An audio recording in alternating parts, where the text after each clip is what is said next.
Hi everyone, I'm Theresa Cull. I'm Chair of the County Council, and I'm here to give you a brief summary of the September 9th, 2025 regular council meeting.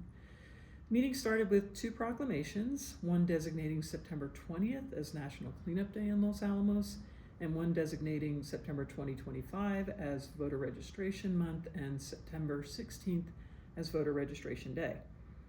There were 15 items on the consent agenda for approval, but the item on the property tax rates was removed for corrections before the others were approved. Included were 3 services agreements with Albuquerque Asphalt for pavement rehabilitation in several locations, a task order for revisions to the trail projects near Pinon School, a contract for internet and communications services, approval of 3 recommendations from the Art in Public Places Board, a budget revision for carryover of available budget amounts from FY25 to 26, appointments to the Planning and Zoning Commission, the Library Board, and the Environmental Sustainability Board, and approval of the FY26 Los Alamos County budget by the State of New Mexico Department of Finance and Administration.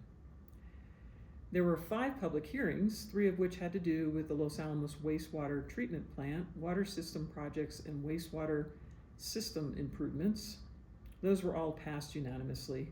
Another item that passed unanimously was an ordinance granting certain elected officials eligibility to participate in the county's group health insurance plans. Because compensation for an elected official cannot increase while they are in office, any elected official wishing to join this plan will have to pay 100% of the premiums for medical, dental, or vision benefits coverage. The 4th public hearing was a resolution approving the Downtown East Los Alamos Metropolitan Redevelopment Area Plan.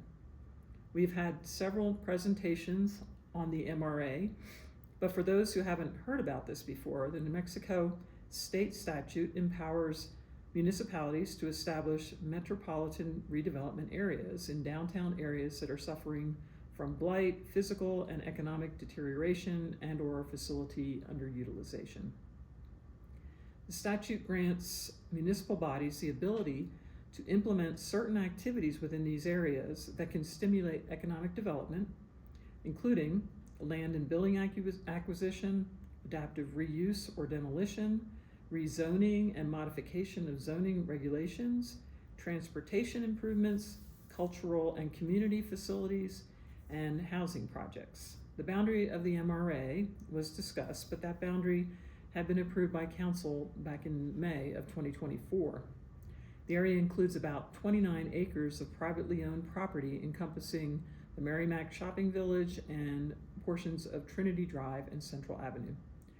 This area was chosen because it serves as a gateway to downtown and provides the first impression for visitors. It has vacant storefronts, low commercial activity, and deteriorating infrastructure. The Downtown Master Plan identified the redevelopment of this area as essential to the future vitality of downtown. It aligns with county strategic goals for economic vitality and redevelopment, and it supports the Downtown Master Plan, Economic Vitality Action Plan, and the Affordable Housing Plan. Council approved the resolution 5-1 with Councilor Rigor opposed. Under business, Council had a discussion on elected officials' salaries. County staff provided data on salaries from nearby communities, and we heard from several of our elected officials. Staff was directed by motion to draft an ordinance to maintain the municipal judge's salary at 90% of the magistrate judge's salary. This is how we had set it at the beginning of the current municipal judge's term, but it had not yet been defined for subsequent terms. Note again that state law stipulates that the salary cannot be increased once an elected official is in office. This motion passed 4-2 with Councilors Rigor and Hand opposed. Councilor Righty suggested that we ask staff to look at other counties who pay the same dues to the New Mexico Municipal League as we do and bring back salary data from Taos, Rio Arriba, Chavez, Lincoln, McKinley, and Otero counties for evaluation before we make any additional salary decisions. We expect to have more discussion and hopefully some decisions at a future council meeting, possibly in October. The next council meeting is a work session scheduled for September 16th in White Rock. And that's my summary for today. Thank you.